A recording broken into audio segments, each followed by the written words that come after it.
This is United States History 202, Presentation 16, World War II. So obviously the point of this presentation is a discussion of World War II, both in terms of the military effort and the domestic front, which is often the very ignored part of World War II. But we're going to get into that because this is U.S. history. So let's get going. Now, this is what Europe looked like between wars. So between World War I and World War II, which of course we had our couple of presentations on the 1920s and then also the Great Depression. But we've left Europe out of that picture, so you can see that you have the important players in World War II in terms of Europe are going to be Germany, Italy, France, Great Britain, and the Soviet Union. And so you can see Germany right there in the middle of Europe, Italy just essentially below that, France to the west of Germany, Great Britain kind of to the northwest of Germany, and then the Soviet Union to the east. Now, Germany, at this point, and just to, because this is not a European history course, so we're going to simply focus on what's happening at the end of the 1930s for Germany. We know that Adolf Hitler is the dictator of Germany. He became so through legal means. In fact, they called him by the book Hitler in Germany. And he essentially was elected into power, though eventually the legislature in Germany made him dictator through something called the Enabling Act. But in 1938, Hitler will annex Austria. And at this point, the general consensus is that France and Great Britain could have done something to stop Hitler, but they would choose appeasement rather than action at what's called the Munich Conference of 1938. The United States had also declared its neutrality in 1935.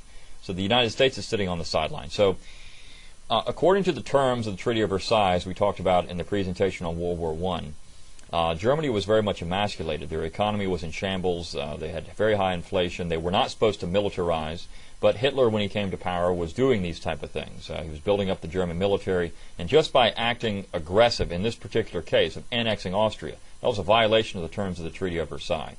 So Hitler perhaps could have been stopped here had the French, the British, or the United States decided to do something about it. But none of those countries were really interested in it at this point. Of course, with the Great Depression and some other things going on, there was no money for it or really interest in this.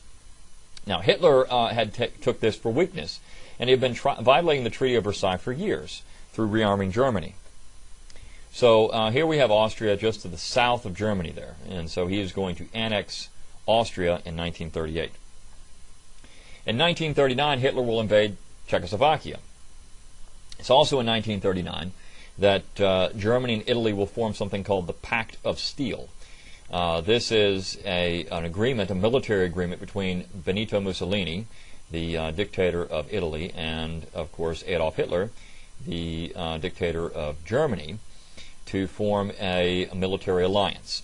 Now, by invading Czechoslovakia, again, he is also violating the Treaty of Versailles. And again, the theory is that if the West had gotten involved at this point, if the British, the French, the United States had gotten involved in 1939, perhaps Hitler could have been stopped, because the Czech army did a pretty good job when they got to the mountains in opposing Adolf Hitler, but eventually they run out of supplies and they're unable to continue the fight. It's also in 1939 that Hitler will sign a non-aggression pact with the Soviet Union and Joseph Stalin. This ensured that there will be a one-front war should France be attacked. So the threat was that, and the thought was that Hitler, being the non-communist that he was, would eventually run into Stalin, and the two megalomaniac, psychopaths would battle it out there in Eastern Europe, and you would have a situation where the West, meaning the French, the British, the United States, would not have to get involved. These two powers would weaken each other. But by signing this non-aggression pact, that cuts that out. And so on September 1st, 1939, Hitler will invade Poland via Blitzkrieg. Blitzkrieg means lightning war. The French and the British had already told Hitler that if he invaded Poland, that's their line in the sand, and if he did that, then the war will be declared. Well, as Hitler invades Poland, France and Great Britain will declare war on Germany.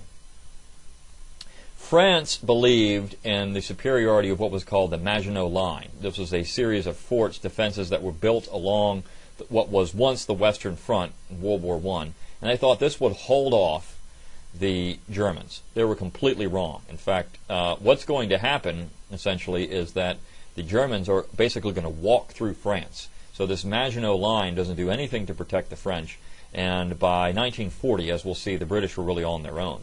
The Soviet Union then would push into Eastern Europe, into Poland, and attempt to secure Finland. So now the Soviet Union is getting aggressive in taking territory that they wanted with this, through this non-aggression pact with the Germans. So here's the Eastern theater for World War II. You can see Germany's European theater, Germany's in the middle there, and you have the areas that Germany will eventually control in purple. And so Poland will be annexed and occupied. Same thing with Hungary, Romania, Czechoslovakia, Greece ultimately, and most of France, and also areas of Africa. In 1940, Germany will invade Denmark and Norway, and they will surprise France in June of 1940 and basically march into Paris with little resistance. France would surrender, but the Free French government continued to operate in exile, essentially kind of in the southern part of France. At that point, Hitler will turn his attention entirely to Great Britain, and this will begin what's called the Battle of Britain. Winston Churchill, of course, was the Prime Minister at this time, and he called this their finest hour because the British were able to fight back the Germans and fight them off and keep them out of Great Britain. So Great Britain was the lone power standing in the way of Hitler in 1940. And so Winston Churchill will start to put tremendous pressure on the United States to join the conflict. And the United States is, at least the theory is, they're going to have to get involved in this. Now, Hitler had a substantial war machine in his quest to control Europe, and he called this the Third Reich.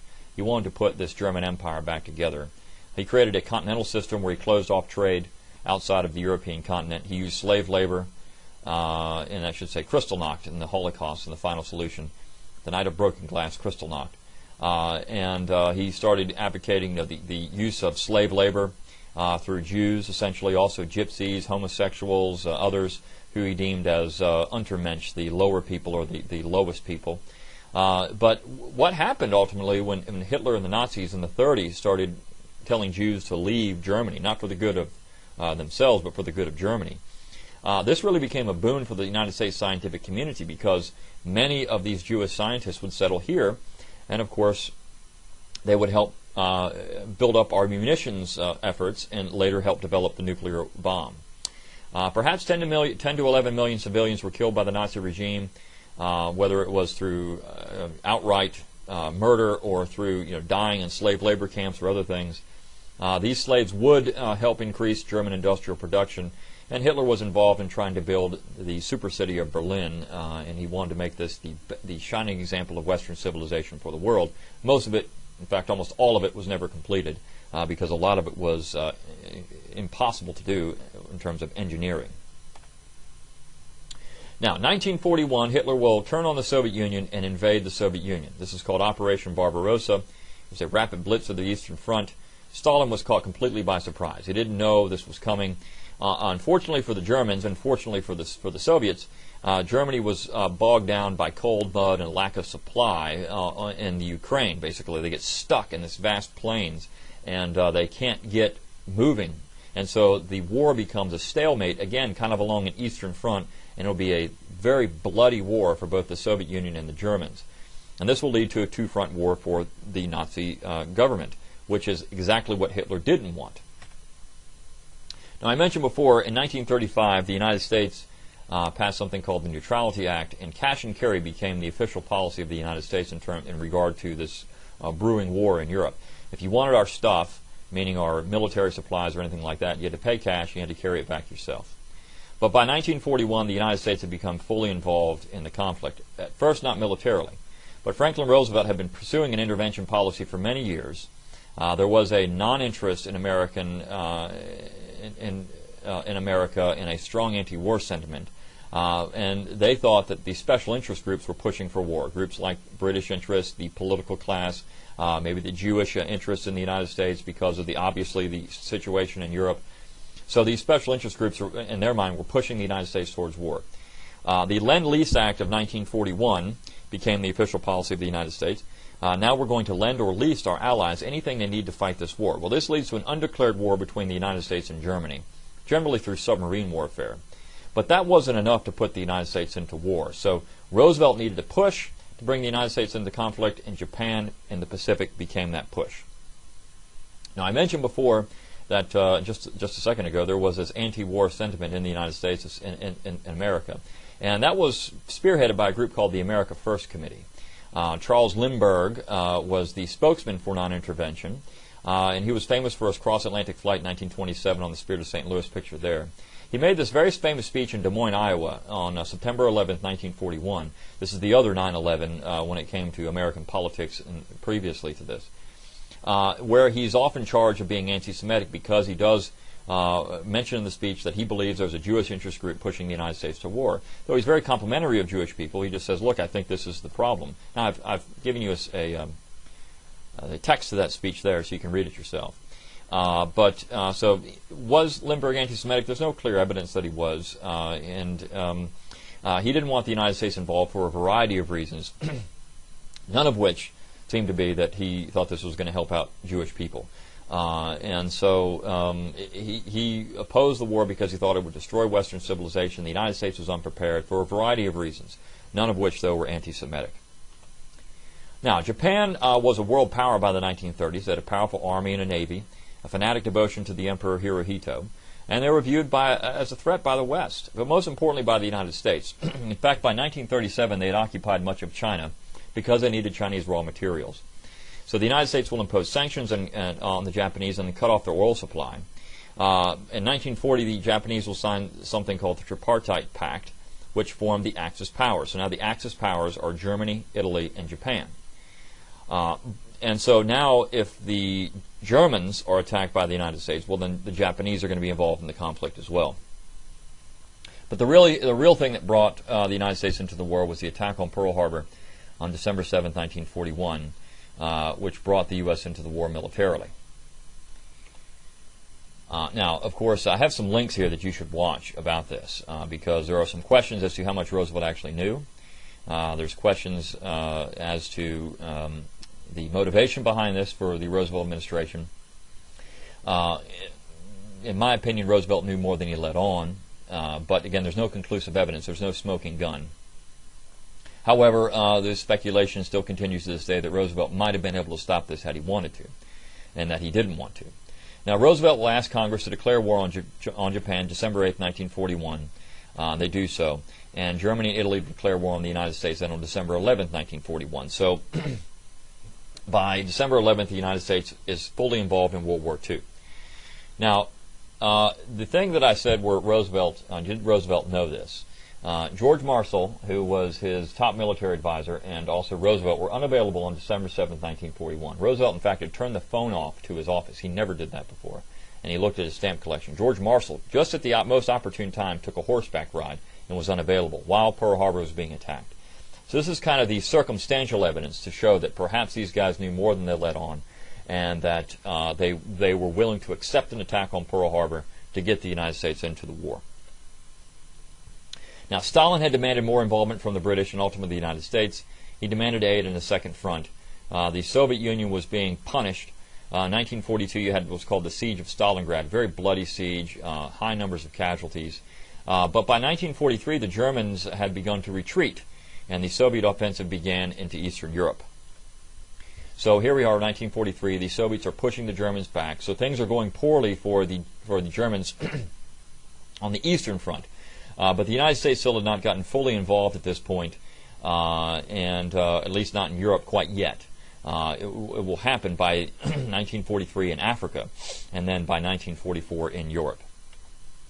So 1943 is an important year. With American help on the way, plans are made for a full-scale invasion of Nazi-occupied Europe, termed Fortress Europe. Italy and Africa were the first targets. They were considered to be the soft underbelly of the Nazi defenses in Europe and that region. So the invasion of North Africa began in 1943, and then from there it branched off into Sicily and then onto the Italian peninsula. The American general at the time was George Patton of the 3rd Armored Division, and his counterpart for the British was a man named Montgomery, General Montgomery. They're going to push from the west. Patton will go from the west, Montgomery from the east, coming from Egypt, and they'll put Erwin Rommel, who was the German general in the area in a vice. This is very successful. So 1943, as you can see here, the Allies will land in 42, and then they'll start pushing east, and the British will push west from Egypt, and eventually they'll meet up in Tunisia in 1943. There'll be a couple of big battles there in Tunisia, and then from there they will launch from Tunisia into Sicily and then on to Italy by 1944. So that'll be an important year in the European theater, and we'll talk about that. Of course, in Asia, between 1941 and 44, you had several things developing. Bataan, the Philippines were actually evacuated by the United States between 1941 and 1942. And so then you had something called the Bataan Death March of 1942, where all these men who were basically left behind by the United States were forced to march to prison camps, and a lot of these men would die on the march. So the Japanese were very harsh in terms of treatment of prisoners of war and things of that nature. In 1942, you had the Battle of Midway, which was a major American victory. This was kind of the first push back against the Japanese early in the war. And they also had the Battle of Guadalcanal between 1942 and 1943, which is also a major American victory. Again, this is the Marines primarily doing most of the fighting here, and they do a very good job. Now, the primary method of fighting in the Pacific was going to be something called island hopping. The Japanese had entrenched in several islands along the Pacific, and they had to be cleaned out island by island, which is very, very difficult. The Japanese resistance was tied to their fanaticism for their emperor. They'd rather die than surrender. So essentially what you had to do is kill all the Japanese you came across because they're not going to surrender to you. And this resulted in very high numbers of casualties, both for the Japanese, obviously, and for the United States. One of the important battles in the Asian theater was the Battle of Peleliu, which was a major American victory, but extremely bloody, very hard-fought battle. The men who were there were suffering from dehydration and other things because the heat was so oppressive, and the Japanese had poisoned the water. So this was a very tough battle. And in 1944, you also had the Battle of Leyte Gulf, which ended the Japanese naval resistance. We destroyed the entire Japanese Navy. We actually knew where their Navy was at all times, where they didn't know where ours was, because we had cracked their code, and they couldn't crack ours because of our Navajo Indian wind talkers. So here you see the island hopping. The little blue explosions are all the islands that the United States was able to take in this particular period of time. Now, the turning point of the war in Europe was 1944.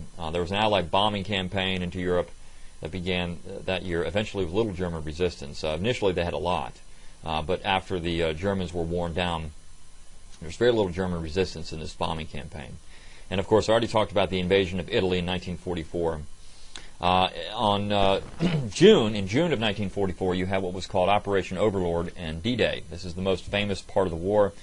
You have the largest amphibious assault in world history at this point, and so the United States and its allies will invade the northern part of France at Normandy, suffer very high casualties, and eventually move into France. Operation Market Garden was September of 1944.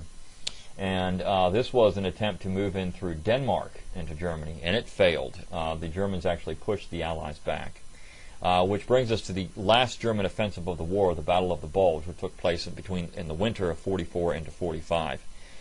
It didn't work. The Allies were actually able to win the Battle of the Bulge through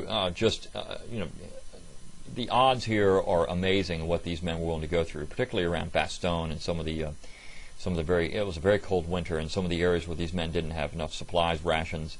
They were able to hold off this tremendous German offensive, and when they were completely surrounded. This is a real testament to the American soldier. The race for Berlin then began. Hitler refused to negotiate, and so there was an attempt to kill Hitler called Operation Valkyrie in 1944.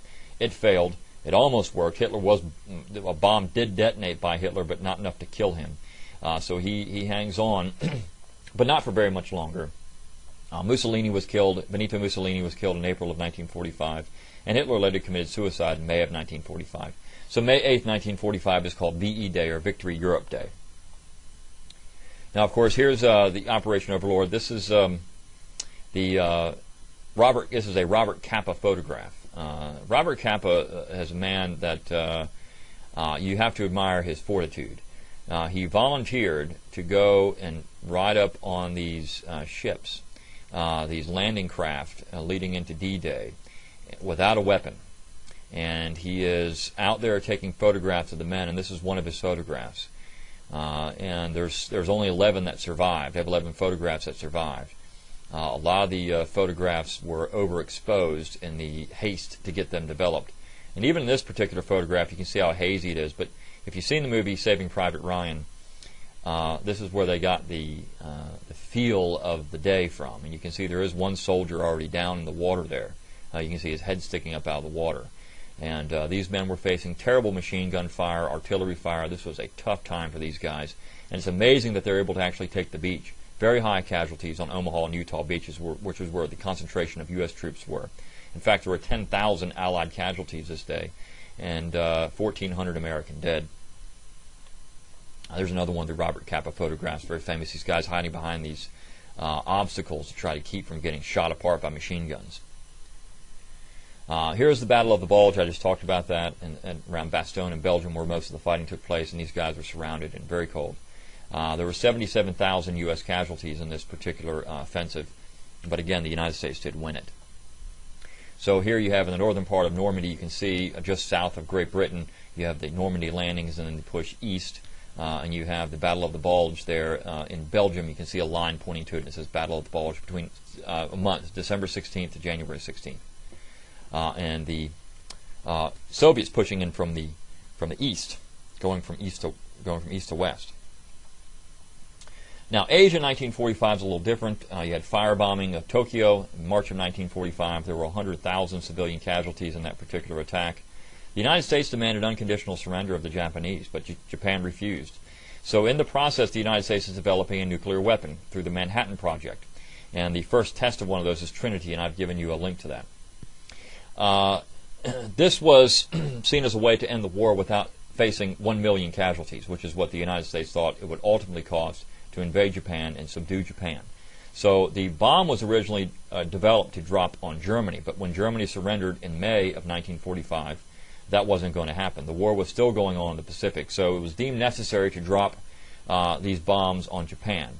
So the first bomb was dropped on August 6, 1945 by the Enola Gay airplane.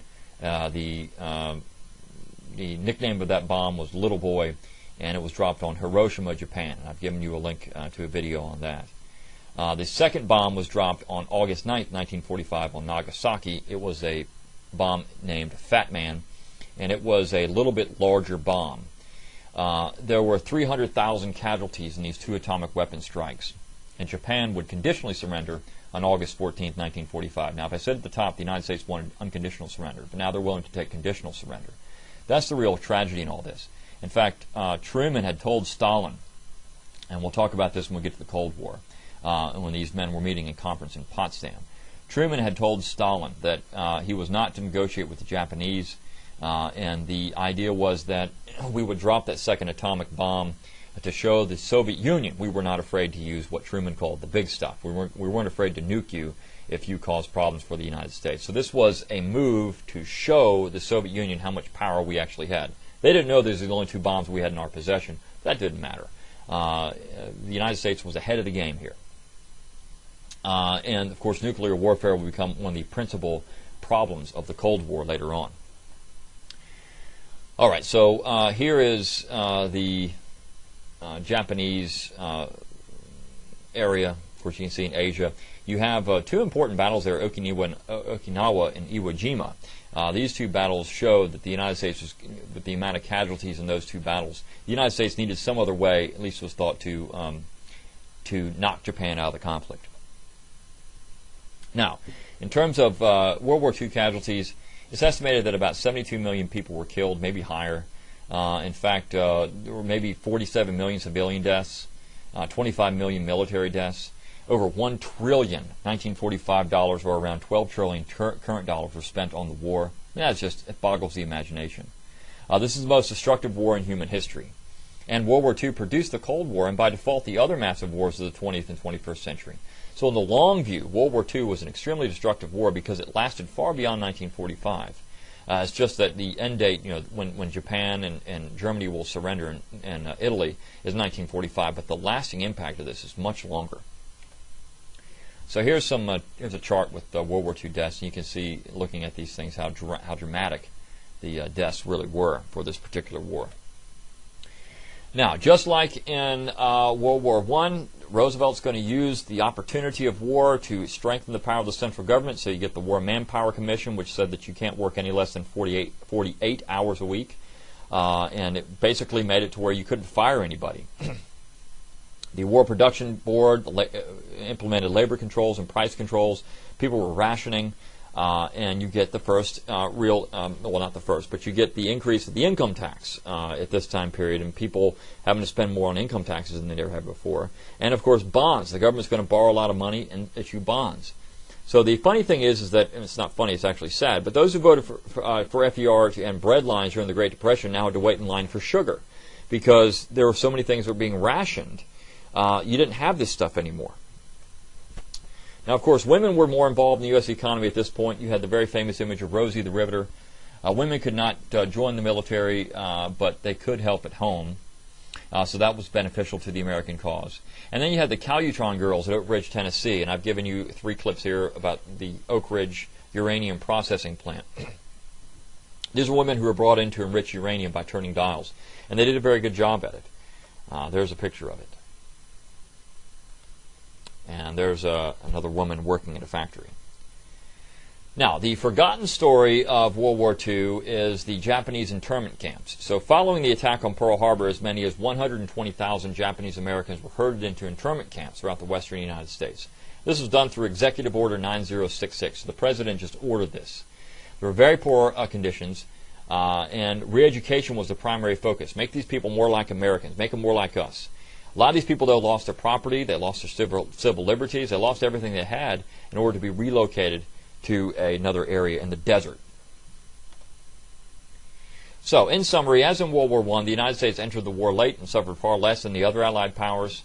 War crimes committed by the United States? Well, if you look at dropping bombs that weren't necessary or putting people in concentration camps, that's pretty severe.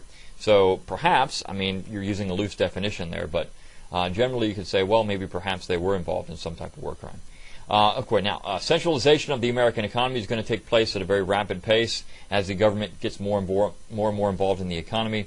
And the post-World War II dealt with the Cold War and American hegemony, which we're going to talk about in presentation 18. Okay, so that said, I will see you for presentation 17 next time. Study hard for this test, and I'll see you then.